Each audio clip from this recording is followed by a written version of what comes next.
Hey, what's going on, everyone? If you're new to the channel, my name is D, and you are now watching New Touch Auto. This is a special one. Now, this video here is my first vinyl wrap on a full vehicle ever. I must say, I did a hell of a job. It ain't about me though. It's about the new color on the Hummer.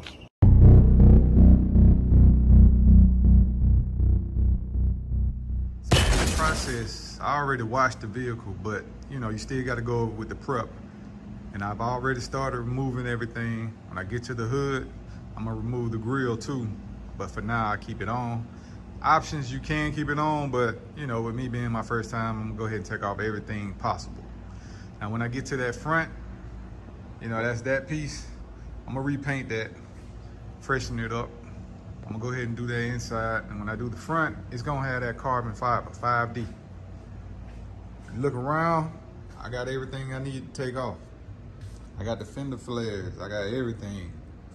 The vents, H2s, I got everything already taken off. Door handles I'm gonna leave on, everything loosened up, all the way from front to back. Got that gas cap off. So what we gonna go with, now we got this blue, man. This is royal blue right here with metallics in it. Then we got the 5D carbon fiber. That's gonna go on my hood, and then I'm gonna do a couple accents, top it off, make it look good. So let's go ahead and get started.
So we reached the end of the video. Now listen, is this a perfect wrap? Not at all. Are there any issues in this wrap? Of course. I'm at a beginner's level. Now that comes with the process. All those things I will pretty much get better at. It's all in due time. Now this here is a vinyl wrap. I normally work with liquid wraps. I've done vinyl wraps on certain areas, but never to a full vehicle. I will have a video. This will be a separate video though. I'll be explaining to you my experience with the vinyl wrap versus the liquid wraps. And I'll also go over the issues that I have on this vehicle. Like I said, man, confidence is all you need. And that's what I do. I'm bringing new products and new things to my channel. So y'all stay tuned. There's more to come on this truck, more to see, more to do. If you haven't subscribed, go ahead and hit that subscribe button. And thank y'all for those who have. See you on the next one.